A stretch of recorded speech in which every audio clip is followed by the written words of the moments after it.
Okay, well, greetings, everyone. Welcome to the IFAM seminar series, Osher Center Grand Rounds. This is a collaboration between IFAM and the Osher Center for Integrative Health at Northwestern University. I'd like to take the moment to remind you that we won't be monitoring the chat during the seminar. If you have any questions after my talk, if we have time, I'm happy to try to answer them. But to do that, please use the Q&A function, and I'll look at it later. So I am introducing myself. I'm Dr. Melinda Ring. I'm the director of Osher Center for Integrative Health at Northwestern. And I'm happy to share a topic that is, I think, very relevant, and especially as the holidays are coming. So hopefully this will provide some pearls for you. We're exploring today HPA axis dysfunction, and then narrowing in on the role of natural products to manage stress. So we'll first review the hypothalamic pituitary adrenal axis, which is a pivotal component in our body's response to stress, and dysregulation of that axis is associated with a myriad of health problems, as we'll see. And then in the search for effective stress management strategies, we'll turn our attention to adaptogens, which are natural agents often derived from herbs and plants that are posited to enhance the body's resilience to stress. And then lastly, we'll look at the regulatory framework around these types of substances in the United States so that we can maximize their safety and efficacy. Let's take a minute to review recent data that sheds the light on the state of mental health in the United States.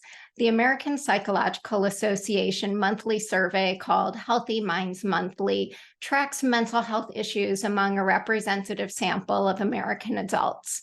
And some key highlights from the survey that was done at the close of 2022 contextualizes the importance of addressing stress and mental health. So first, it was observed that 37% of Americans rated their mental health as only fair or poor, and that was a significant increase from 31% a year prior. And additionally, 26% of respondents anticipated experiencing more stress in our current year in 2023, which was up from 20% the previous year. And that's concerning because chronic stress contributes to HPA axis dysfunction.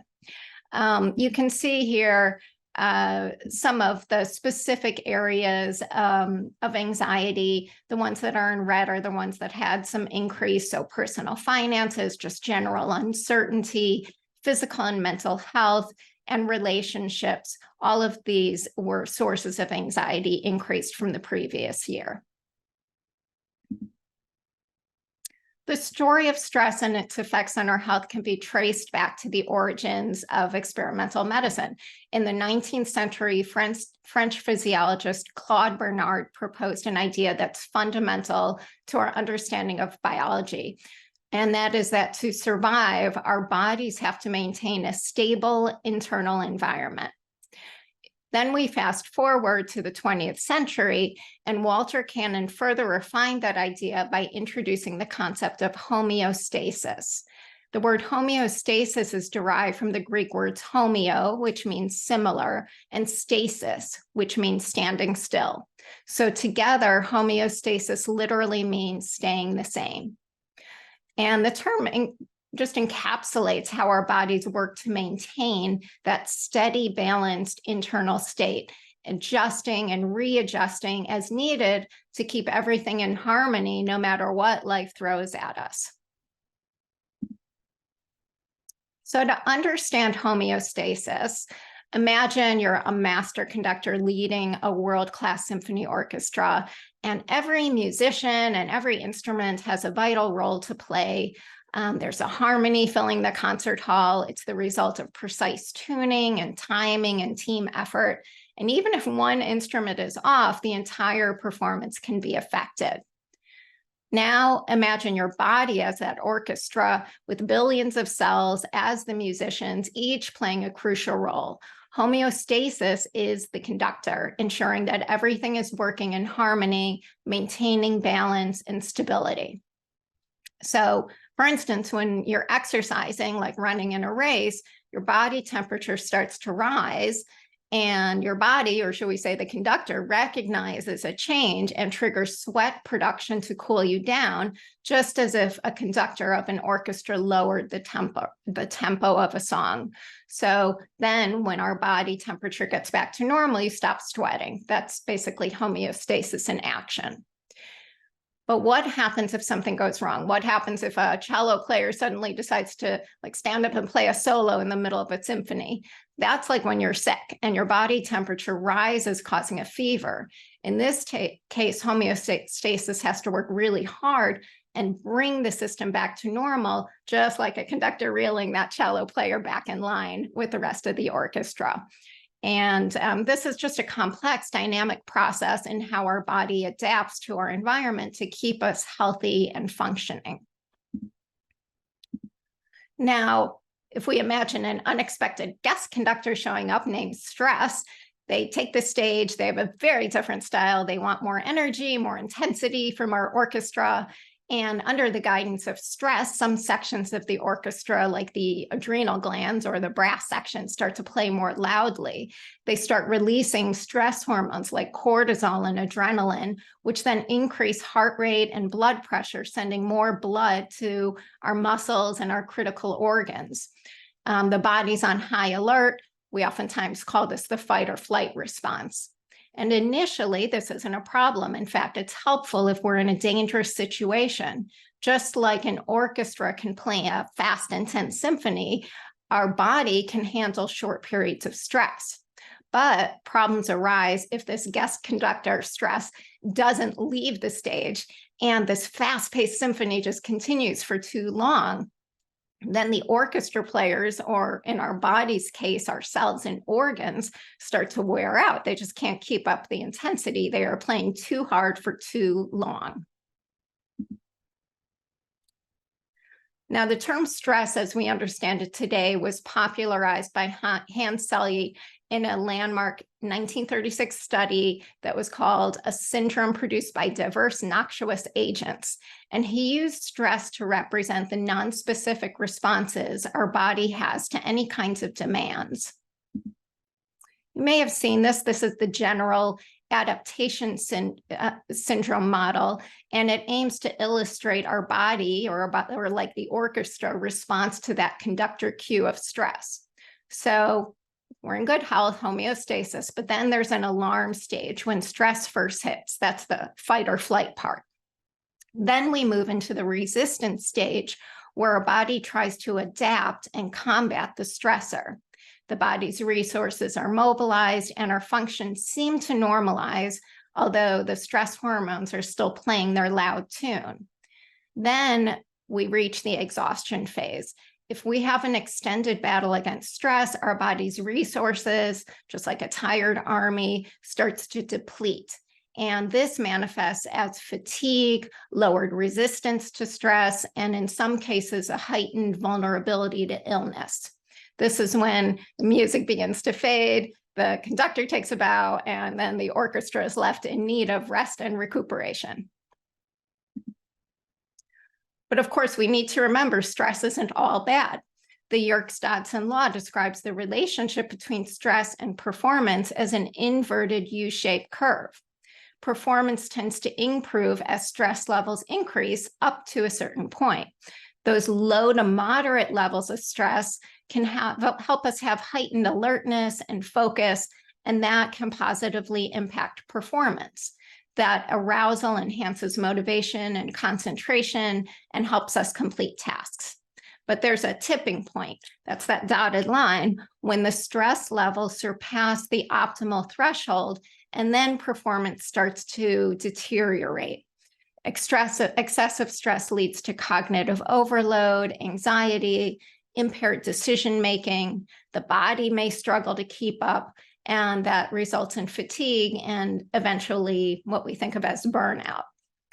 It's also important to note that that optimal stress level, That dotted line is not one size fits all. It really varies depending on the complexity of the task and individual factors like one's personality or experience, history of trauma, stress tolerance. All of those make a impact on where that line falls for the individual person. And it's also important to realize that our body's ability to respond to stress is cumulative. We may be okay reacting to acute stress and coming back to baseline quickly, but chronic stress can wear us down. Acute stress, it's a response to a specific event. It can fall within that optimal zone of the Yerkes-Dodson curve. It can heighten that alertness and focus, like if you have to, get something done for a tight deadline, or you're giving a speech, it's actually helpful. And on the other hand, when we have that chronic stress, which is experienced over days to years, it has different effects. It can lead to us feeling more stuck or not seeing a way out. It can lead to immune suppression and increase the risk of autoimmune or inflammatory disorders. In the cardiovascular system, that chronic stress is associated with hypertension, increased risk of heart attack and stroke. And in the brain, chronic stress can result in decreased hippocampal volume, which correlates with memory and cognitive decline. So that chronic stress tends to push us past the optimal point on the Yerkes-Dodson curve. When stress is prolonged, this is classically seen with people who are caregivers, or an acute stress, but that keeps recurring, like a negative interpersonal interaction with someone. That is more likely to lead to cognitive overload, impaired decision-making, and burnout, reflecting that declining phase of the curve. Now, when we turn to the hypothalamic pituitary adrenal, or the HPA axis, that's a cornerstone of the body's stress response mechanism, and it's shared across vertebrates. And I think of it as like our if you're a superhero, and it's our super secret headquarters. And one of the headquarters key features is the HPA axis. It's like the alarm system that is meant to keep us safe when we are under danger or under stress. So you can picture it like this. When something stressful happens, like you're in a tight spot with the villain, the part of the brain, the hypothalamus, starts ringing alarm bells, and the brain pumps out alert signals, which are known as CRH and AVP. Then those alerts travel down to another part of our headquarters, our pituitary gland, which is like the control center, picks up the signal and calls for backup by releasing another signal, ACTH.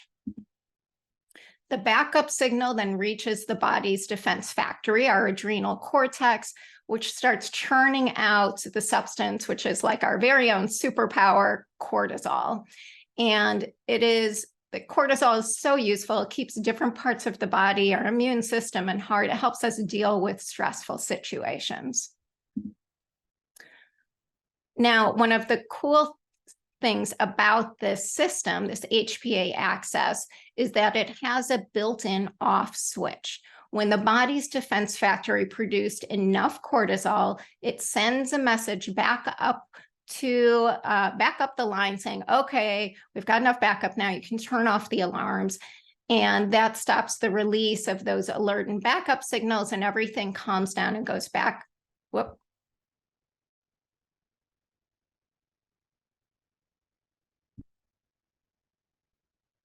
Sorry. Hopefully you're still there. My computer blitzed out. You get the release of the block of the backup signals, and everything should calm down and go back down to normal. And what we know is that system works differently in different people. Some people are really good at turning off the signal as soon as the danger is over. And those people tend to be pretty resilient when they're faced with stress. But for other people, the alarm system gets a little out of whack. It might not turn on when it should, or it might not turn off when it should. And that's what leads to problems down the road. So our body has its own natural internal rhythm. It's often referred to as the biological clock.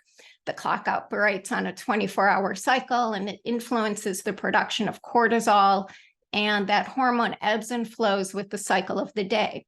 So cortisol levels are at their lowest around midnight, if we have a normal circadian rhythm, and then steadily rise upon awakening. They peak shortly after you wake up, and then they gradually decrease over the day, reaching their lowest again when we're sleeping. But various factors, changes in our diet, changes in lighting conditions, people who do shift work, excessive physical activity, and particularly stress can disrupt the rhythm. And so chronic stress conditions, like on the right, we see in the yellow, post-traumatic stress disorder, can significantly alter that typical rise and fall of the cortisol levels. So here we see that there is a relatively flat cortisol level in patients with PTSD compared to a normal circadian rhythm. And this impact of these dysregulations, these irregular cortisol patterns on our health, is a topic of very active research. So this APA access dysfunction can lead to many health problems. It is hard to say for sure if the faulty HPA access causes the problems, because most of the studies are showing that the two things happen together. There's correlation. We can't always say there's causation. But in general, when people have issues with how their HPA access works or they're under chronic stress, they are also more likely to have mood disorders, anxiety, stress-related problems, heart disease, high blood pressure, rheumatoid arthritis, and a weaker immune system. Also, we've seen that people with chronic lung disease, cancer, or HIV who have chronic stress and HPA access dysfunction may have to go to the hospital more often. They may have a higher risk of dying. In addition, when that cortisol level doesn't change much, when it's flatlined throughout the day, people are maybe more likely to get type 2 diabetes and die earlier if they have cancer. On the other hand, people who tend to have lower cortisol levels, normal but lower, tend to live longer. So this shows, again, that the stress response system is vital not only to dealing with stress, but really keeping us healthy overall, especially with all of these different conditions as we get older.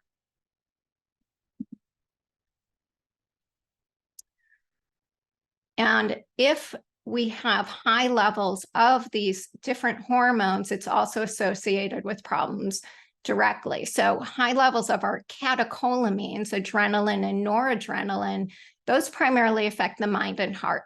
They are linked to anxiety and depression and escalating the risk factors for heart disease like high blood pressure.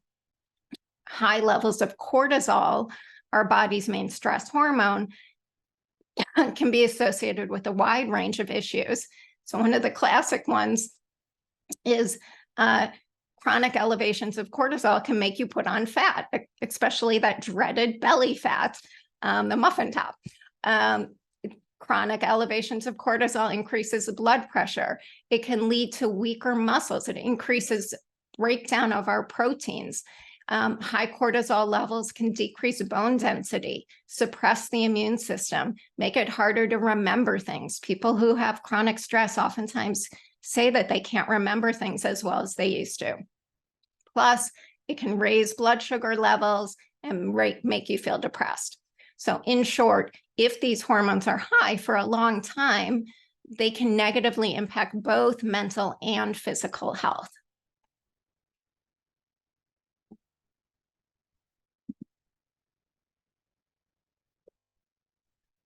Now, I just want to mention for a minute that salivary cortisol levels are increasingly popular in stress research, and you will oftentimes see these also in integrative or functional medicine practices. It's non-invasive, it's easy to use, it's fairly reliable. The salivary cortisol represents the biologically active free fraction of cortisol in the plasma, which is about 3 to 5% of our total plasma cortisol. So it's a useful measure for cortisol that's actually available to bind to receptors and then exert those biological effects. It is also less likely to be affected by factors that influence our blood or serum cortisol levels, like binding protein levels. When we talk about doing diurnal rhythm measurements, it's much easier to do salivary cortisol measurements than to have somebody have to come and get multiple blood draws over the course of 24 hours. So they're well validated. Salivary cortisol is used in research. It can be affirming to patients to see how symptoms are related to stress and how stress is impacting hormones. However, like all measures, these home testing kits that are available both direct to patients and then through health practitioners are not without limitations.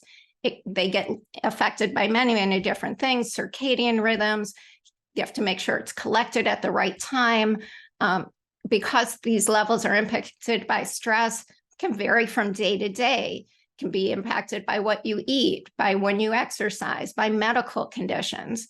And so while these results can be sometimes helpful, it's important to realize too that they are looking at one day and that may not be fully representative of somebody's experience overall.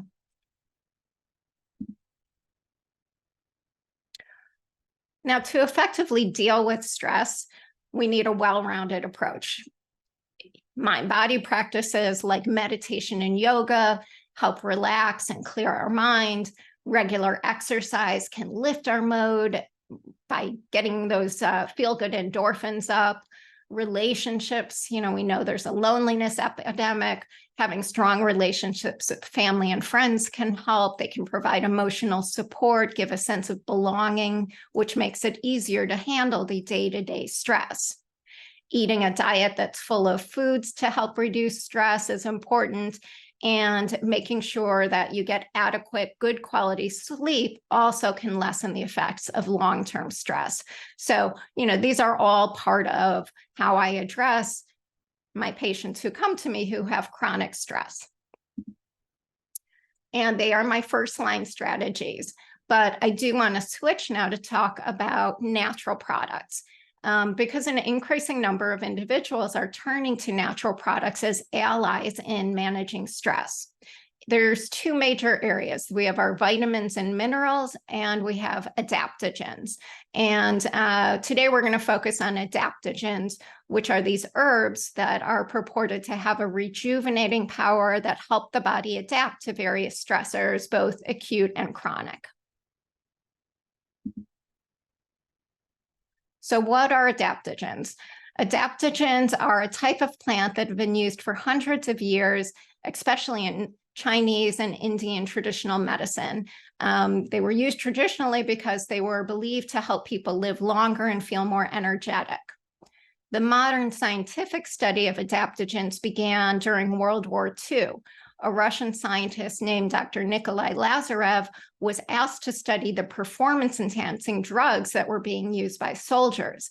And he noticed that while those drugs did boost performance in the short term, they were harmful over the long term. So after the war, he decided to study substances that could improve performance in a similar way, but be more sustainable without negative side effects. So in 1947, he came up with the term adaptogen to describe substances that strengthen the body's ability to handle different types of stress, whether it's physical stress, chemical stress, biologic stress, without causing addiction or harmful effects.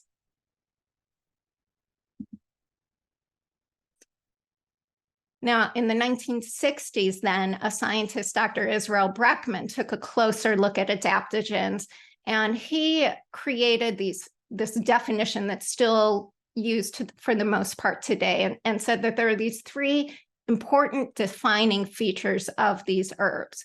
First, adaptogens are generally safe to use and they generally don't cause side effects or problems when used with other substances or treatments. Secondly, they boost the body's resistance to different kinds of stress. And lastly, they help bring the body back to a balanced state, no matter which way it's been thrown off. That ability to balance things is really due to their effect on the body's stress response system, which is extremely interesting, because if these herbs can help our stress response system, then that means they could theoretically protect our body from the harmful effect of long-term stress. So this definition was formed over 50 years ago, and it's evolved, but the basic tenets still are the same. So while those three features are necessary, they're not sufficient to classify a plant as an adaptogens, because there are many plants that have those characteristics, but they're still not classified in that way. More recent research in the 1990s showed that the defining characteristics are really where they work. So they work through the systems like the HPA axis. And in 2009, it was also found that adaptogens work at the level of individual cells by increasing, for example, the activity of heat shock proteins. So through these, adaptogens work a little bit like a stress vaccine, saying to the body, like, stress is coming, get ready. These adaptogenic substances have a wide range of potential benefits. Each one is unique. They can be helpful for mental health conditions, tiredness, thinking. And there have been many scientific studies, we'll look at some of them, to look at how they help with mental and physical performance. And they've also been shown to help with things like mild to moderate depression. So there is actually a fairly large amount of research and growing for these adaptogenic plants. Now, given the benefits and potential benefits and the high load of stress worldwide, it isn't a surprise that interest in adaptogens has skyrocketed. If we first look at the overall use of dietary supplements in our country, we can look at data from NHANES, the National Health and Nutrition Examination Survey. This collected data from nearly 38,000 people living in the U.S. From 1999 to 2012, and the average age in the study was about 46 years old, but just over half of them were women. And at that point, nearly 52% of adults in the US said that they were using dietary supplements over the past year. So about half of adults using dietary supplements. Now, when we look at how people around the world are buying and using adaptogens, in 2021, the total value of the global market for adaptogens was about 10.3 billion US dollars. And according to this market research report, it's expected to double by 2031. It's worth mentioning, too, that the COVID-19 pandemic had a noticeable effect on the adaptogens market. During the pandemic, many people started buying adaptogenic products because they were looking for ways to stay healthy and well, and they continue to use them after.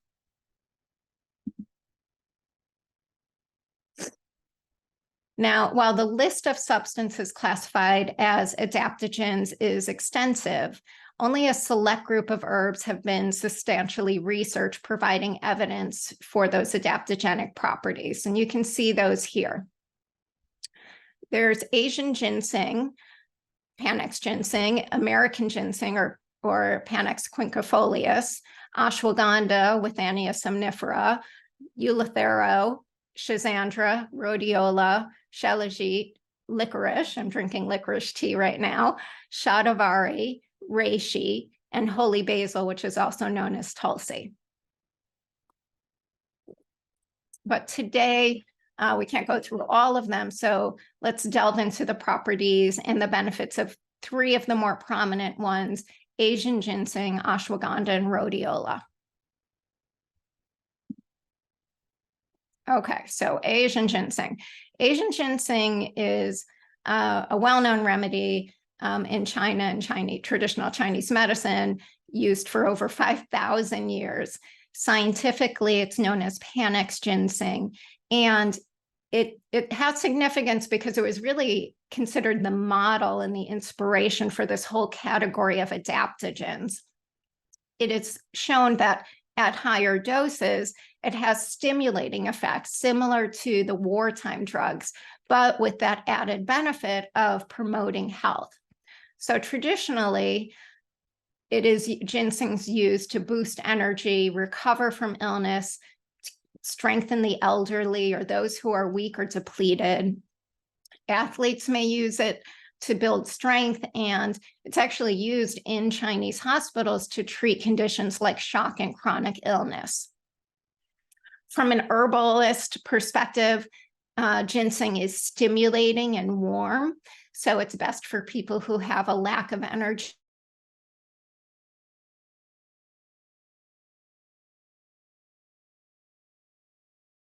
Cold often.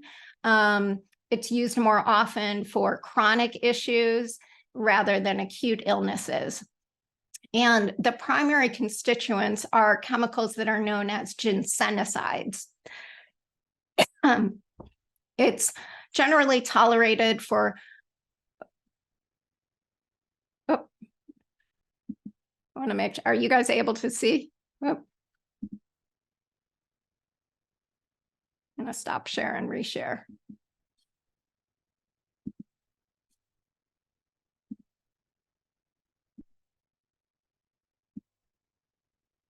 All right, hopefully you can see that.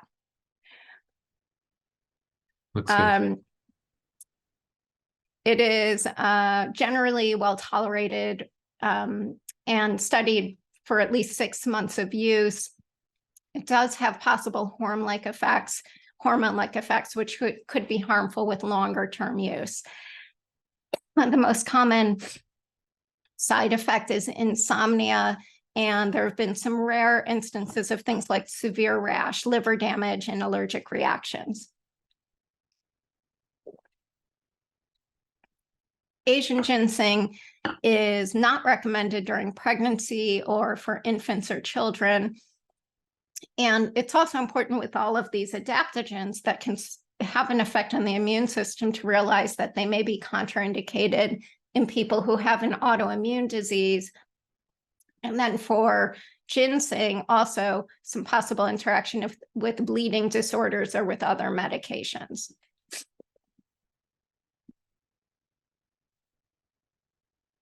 Now, there are two main types of ginseng root. There's Asian ginseng, that's often sold as Panax, Chinese, or Korean ginseng that we're talking about here. And then there's American ginseng, which has a different profile and it's less energizing. You can also find Siberian or Russian ginseng, but that's actually not a true ginseng. It is an adaptogen, but it doesn't have these ginsenosides.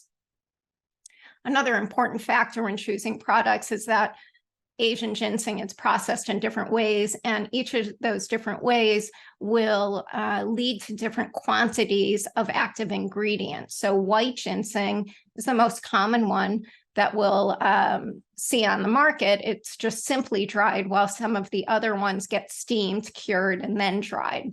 And white ginseng tends to be less stimulating than some of the others like red ginseng. If we look at the research, here's a simple breakdown of what it's been found to benefit. So it's found to be possibly effective for brain function. Taking it may improve memory, problem-solving skills, and reaction times in middle-aged adults. Doesn't seem to have the same effect in young adults, though. Erectile dysfunction may help. Cold and flu prevention. Taking a specific extract may reduce the chance of catching the cold or flu, but it doesn't appear to help with reducing symptoms or shortening the length of an illness once somebody has it. The daily use of Panax ginseng for 3 months was shown to reduce tiredness and improve quality of life in some chronic diseases, in cancer, and multiple sclerosis, and then boosting sexual response. So It might improve arousal and satisfaction in postmenopausal women and enhance desire. So we'll sometimes see Asian ginseng found in libido or sexual type supplements.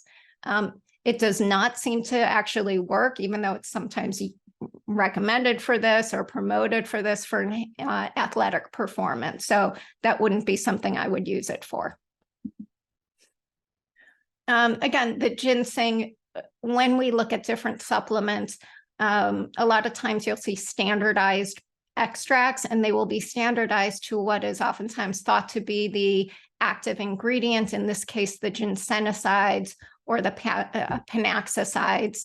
And those are oftentimes used as a marker agent. And it is also available just as a powder, as a liquid extract. With ginseng, some people may notice some benefit within a few days, but for others, it could take a few weeks. And then, because I do culinary medicine, I will also note that historically, ginseng, because it's a good herb for those feeling weak, gets added to nutritional broths and soups. And it can also get used sweetened or soaked in honey and enjoyed as a snack.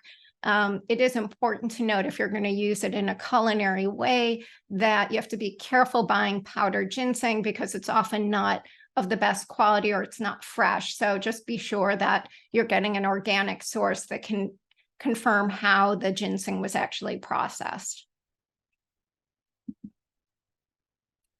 So let's turn next to ashwagandha, which is a highly valued herb in Ayurvedic medicine and used for over 3,000 years because of its many healing properties. It's often referred to as a vitalizer and traditionally used as a tonic to help the body recover. Now, the name ashwagandha in Sanskrit literally means smell of a horse. And the name actually isn't about the aroma, but instead it signifies that it can give you the power and endurance of a horse. And it also has a nourishing effect on the reproductive systems of both men and women and the nervous system. Now, the scientific name of the herb, Withania somnifera, gives you a hint about one of its properties, which is somnifera means sleep-inducing, pointing to its calming abilities. So by promoting restful sleep, it helps us to recharge and gives us energy to tackle the day. Again, historically, ashwagandha has been used to help people handle stress, increase energy and stamina, recovery from illness, nervous exhaustion, and sleeplessness. While it's likely safe to take ashwagandha for up to 3 months, there's not a lot of data on safety for long-term use. It's important to be aware that taking large amounts could lead to GI issues. And although it's also rare, there have been cases of liver problems or elevations in liver enzymes related to using ashwagandha. Similarly to the others, don't take it if pregnant, and caution in autoimmune disease and other chronic diseases or with certain medications. And scientific reviews indicate that its really most promising data is in addressing insomnia and stress. Taking it seems to improve overall sleep and sleep quality in patients. And then it may also help not just with stress, but in curbing the weight gain that is oftentimes associated with chronic stress. The supplements, again, are oftentimes standardized to withanolides, which is one of the key marker compounds. When I have patients take this, it'll oftentimes be in a supplement form, in a capsulated form, but it is also available in powdered forms. And you might see it in a golden milk formula. You can use it in energy balls. You can have ashwagandha teas, but oftentimes mixed with something else because it has a somewhat bitter, earthy flavor. And then the third highlight today is rhodiola. So rhodiola rosea is a plant that thrives in the cold regions of Europe and Asia, again, used for centuries in traditional medicine.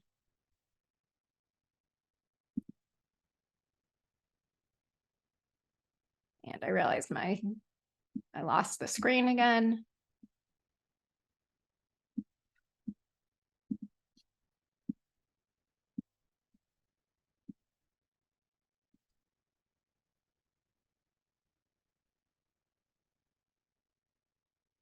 So again, the use of rhodiola is possibly safe for short-term consumption for 6 to 12 weeks.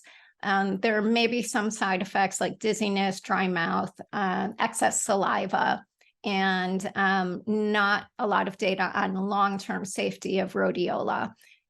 Same kinds of conditions, caution in pregnancy, autoimmune issues, and people with certain medications or conditions. Now, according to a clinical review that was conducted, the rhodiola has promising effects in alleviating fatigue and enhancing mental performance under stressful conditions. Using rhodiola in the treatment of mild to moderate depression for 6 weeks improved most symptoms of depression, including insomnia and emotional stability. And in patients with mild anxiety, lower levels were reported after just 2 weeks of use.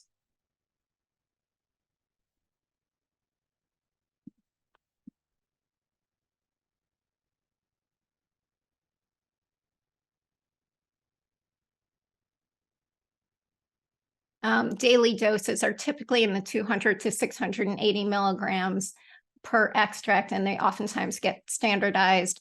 And if you're taking higher doses, it's typically divided into 400 milligrams twice daily. While it's not typically known for culinary use, you can incorporate it. So here's an example of using it in a rhodiola tea latte, or you might incorporate it into a stew. So those are 3 great options I use with many of my patients, as are the other adaptogens. Sorry, I'm noticing my camera's out.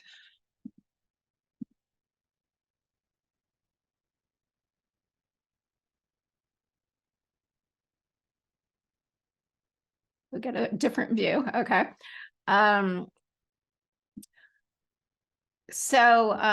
The other thing I'll say is that you will oftentimes find combination adaptogen products on the market that contain a mix of different adaptogenic herbs.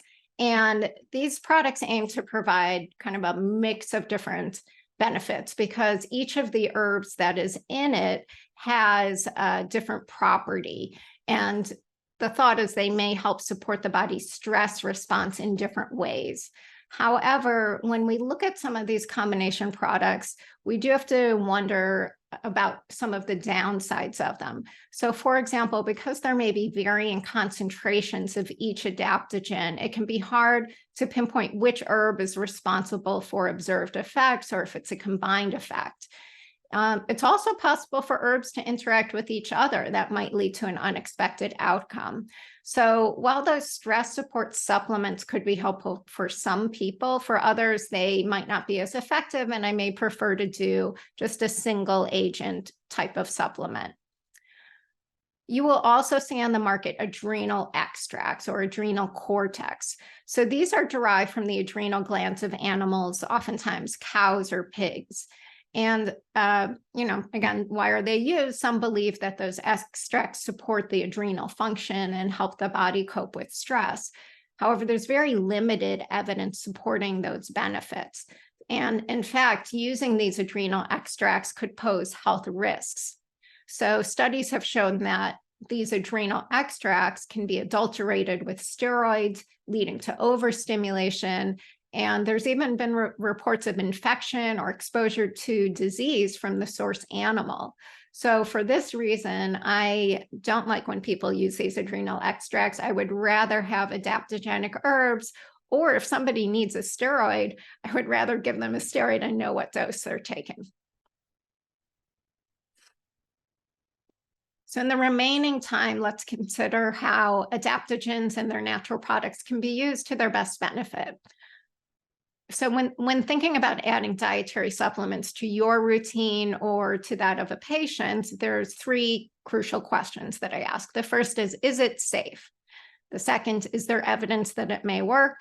And the third is it a quality product? So by looking at those three things, safety, evidence, and quality, we can make an informed decision about whether a dietary supplement is the right choice. And when we consider safety, one of the big issues that comes up is, are dietary supplements even regulated? So let's dive in and find that out. The short answer is yes, they actually are regulated. Both federal and state laws provide guidelines for the dietary supplement industry in the US. The FDA and the FTC lead the charge at the federal level, and then some state government bodies play their part in the regulatory dance. This rule book for the regulations comes from the Federal Food, Drug, and Cosmetic Act, and there have been subsequent acts like the DSHEA Act, the Dietary Supplement Health and Education Act of 1994, and then the Dietary Supplement and Non-Prescription Drug Consumer Protection Act of 2006. So according to those laws, the FDA has the power to keep tabs on the dietary supplement products and on the ingredients that make it to market. But then there are some differences. Unlike medications, which need to prove their safety and effectiveness before they can be sold, dietary supplements can hit the shelves without pre-market tests. Instead, their safety is monitored after they've been released to the public. This doesn't mean that anything goes. There's still some strict rules about how the products can be made, how they're labeled, how they're marketed. The FDA and the FTC make sure of that. And then any supplements found to be unsafe, misleading, or poor quality can and will be pulled from the shelves by the FDA. So in a nutshell, yes, there is a robust system in place to regulate dietary supplements. They just play by a slightly different set of rules than drugs or food. That regulation doesn't mean that dietary supplements are risk-free, though. So here are some of the major safety issues that I like to keep in mind. So the first is hidden ingredients. This is when something is added into the mix which isn't listed on the label, like those steroids to an adrenal cortex, or when a listed ingredient is replaced from something else. The second is contamination.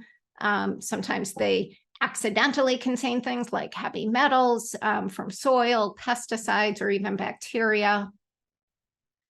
The third is that natural doesn't always mean safe. Just because it comes from a plant or a natural source doesn't mean it can't be harmful, especially if you take too much. And then we've got mix and match woes. So some plant-based supplements can interfere with medications, and we can get herb-drug mix-ups. Sometimes supplements don't play nice with different health conditions. And then, like I mentioned, taking different supplements all at once can create unexpected reactions. And then finally, we have the oops things, and those are mistakes like taking the wrong amount, using a supplement the wrong way, being misled by fancy marketing, taking DHEA instead of DHA, for example. These kinds of things can also lead to errors, oftentimes by accident, and lead to safety issues. Now, secondly, of course, it's important to try to identify solid scientific evidence that will help back up their benefits. And for this kind of information, there's a handy resource that's called Natural Medicines. I turn to it often. It's available through the Galter Library and the hospital, so I encourage you to use it. Natural Standard dives into the scientific evidence behind all sorts of products, including dietary supplements. It is continuously being updated, and it takes a fairly conservative stance. And really, I think health professionals can use this to rely on for trustworthy information to make informed decisions about whether a supplement is safe and effective for patients. So as an example, here's the monograph for Panax ginseng. It includes up-to-date information on safety. You can see on the left, there are all of the different sections that you can look at. So we've got an overview, safety, adverse effects, a review of the effectiveness and dosing recommendations based on research. It also talks about interactions with other drugs, with supplements, with conditions, with labs, et cetera. And on the natural standard, another great tool that I use with patients is the interaction checker. So for example, by entering warfarin and Panax ginseng, I can quickly see that there's a moderate risk of interaction due to ginseng's antiplatelet effect and an increased risk of bleeding if used concurrently. And then lastly, how do you assess the quality and reliability of the dietary supplement brand or product? There are hundreds of choices on supplements. How do you know if they're good quality? And, my recommendation is to check for certifications or endorsements from reputable bodies or organizations, which verify testing by a third-party organization for purity and potency. So some of these seals of approval are NSF International, the US Pharmacopoeia, and ConsumerLab.com. And these seals provide a layer of assurance regarding the credibility and reliability of the supplement. It's important to remember that the stamps don't mean that the supplement was shown to work, just that it passed quality testing. So to look at this one, ConsumerLab.com, it's this independent organization that tests and reviews health and nutritional products. They use rigorous testing procedures. And again, they verify if the ingredients listed on a supplement label are actually in there and is it free from contaminants. So for example, in the latest review of ginseng supplements, the ginsenoside content was found to range tenfold across the tested products. And that led to some of the products being approved. You can see those were highlighted in green, and others received a fail score. So this is a nice way to be able to say, like, well, at least some of these are a good quality product if you're going to use them. ConsumerLab.com is subscription-based. It's very reasonable price for detailed test reports and guidance, and it is something I highly recommend for both my patients and for our fellows and health professionals. So in conclusion, we've gone into a journey with a few blips into the world of stress and into the ancient healing power of adaptogens, looking from age-old wisdom to modern science, looking at how adaptogens can fortify our body against stress, adaptogens' pivotal role on the HPA axis, which is a crucial player in our stress response. And there's just worldwide interest in these natural health boosters. People are looking for natural ways to enhance well-being. And there is some adaptogens that have risen to the top. Asian ginseng, ashwagandha, and rhodiola have some documented health benefits. But, you need to navigate wisely, you need to get good quality products, and remember that supplements carry risks. They may not live up to their claims. There may be possible interactions. So again, while adaptogens are generally considered safe, they have their individual characteristics, individual risks. And of course, I will always encourage people to seek the support of an integrative medical professional, like at the Osher Center for Integrative Health at Northwestern, who can help guide your patients in terms of finding the right adaptogens for their needs.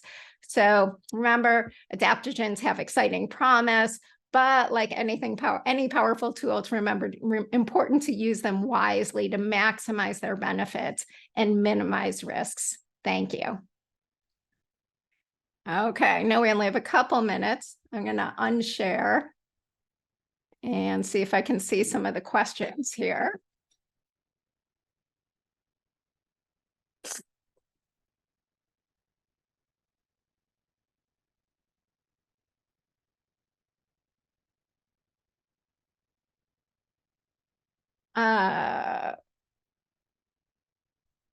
So what kind of, so there is not regulation on the use of the word adaptogen.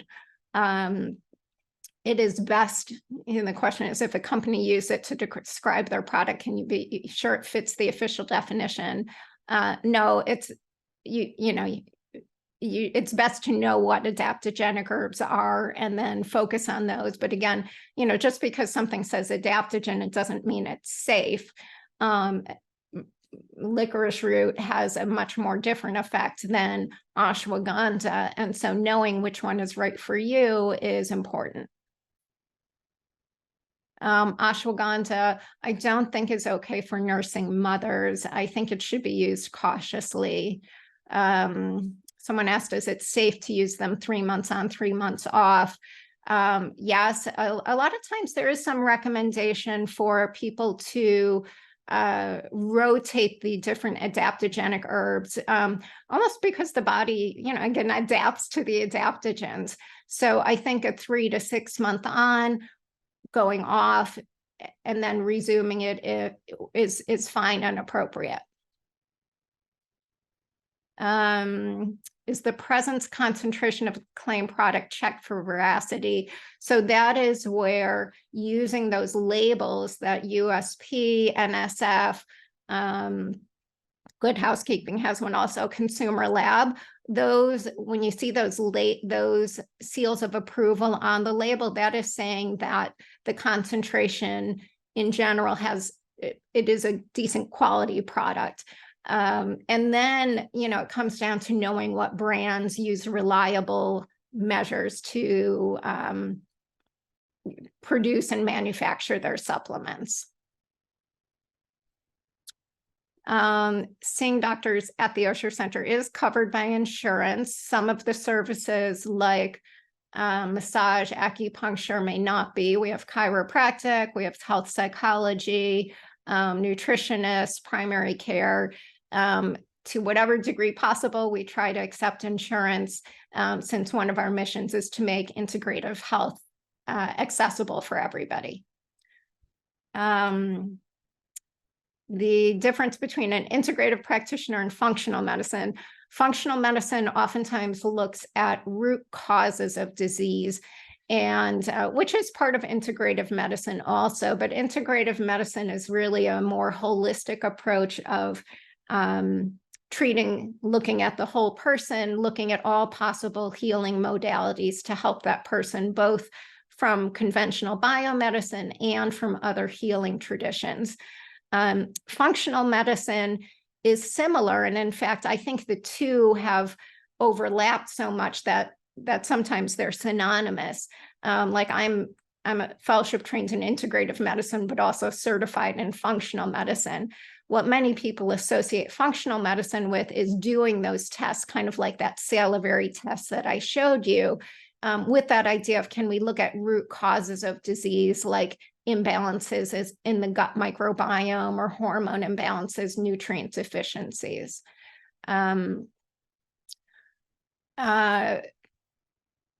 Some services like integrative consults do need a referral, but others like acupuncture and massage, people are welcome to self-schedule for those. Can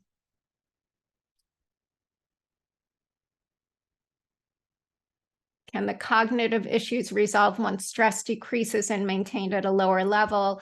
Absolutely. This is one of the common issues we see, is that people who have chronic stress do have those memory issues, those cognitive issues, concentration issues, but they get better as the stress declines. And that is really one of the goals of using the adaptogenic herbs, is to help somebody get back to that previous baseline state and maintain it. Okay, so with that, we are at time. Thank you very much. I know it'll be recorded. This is recorded, so it will be available if you have further questions. Thank you for being here, and see you at our next Osher Symposium.